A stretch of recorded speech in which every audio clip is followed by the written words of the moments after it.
तो श्रील प्रभुपाद कहते हैं कि इनिशिएशन या फिर दीक्षा जो है ये तो शुरुआत है। ऐसा नहीं होता है कि दीक्षा के बाद तुरंत हम परफेक्ट बन जाते हैं।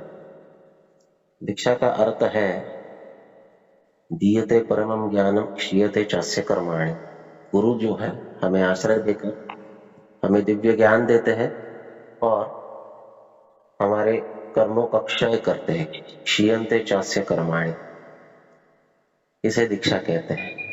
हम सोचते हैं दीक्षा होने के बाद हमने एक बहुत बड़ा मकाम जो है हमारे जीवन में वो प्राप्त कर लिया, एक मेजर माइलस्टोन है।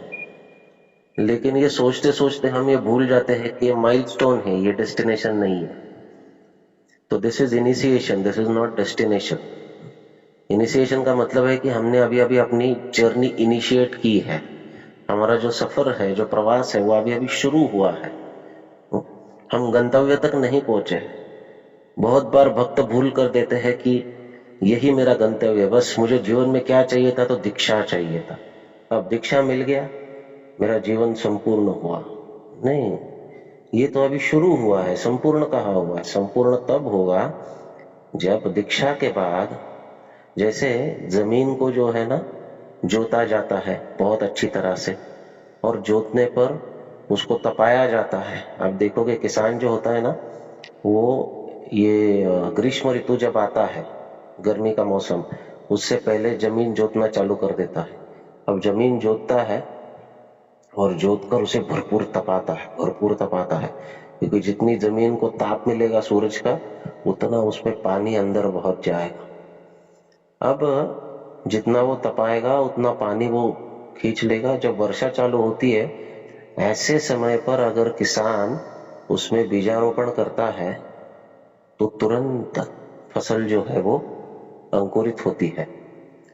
तो इसी प्रकार इनिशिएशन का अर्थ है कि गुरुदेव हमें हमारे हृदय को जोत दिए हैं, उसको अच्छी तरह से प्लविंग किए हैं। अब उसको तपाना और उसमें वर्षा का प्रभाव पाड़ना, गिराना, ये हमारा कर्तव्य है। तपाने का अर्थ है हमें नाना प्रकार से मन को नियंत्रित करने के लिए तपस्या का स्वीकार करना चाहिए, और वैष्णव संग, श्रवण कीर्तन, हरिनाम जप आदि से उसको सिंचन करना चाहिए। जब ये होगा तो उसमें बीजारोपण तो हो ही गया है। गुरु हमको समय समय पर आदेश देते रहते हैं, तो उससे भक्ति का बीज जो है हमारे हृदय में अंकुरित हो ही जाता है। अब ये फसल को पोषण करने में आसानी होगी, क्योंकि आपका हृदय जो है फर्टाइल बन गया है। वो बहुत अच्छा, जैसे टिकाऊ जमीन होती है वैसा हमारा हृदय बन गया है, जहां पर भक्ति का बीज अंकुरित होगा। लेकिन अभी भी फसल हाथ में नहीं लगी, अभी भी हमारा डेस्टिनेशन प्राप्त नहीं हुआ है। तो इसलिए ये कभी नहीं सोचना चाहिए कि दीक्षा के बाद सब कुछ हो गया।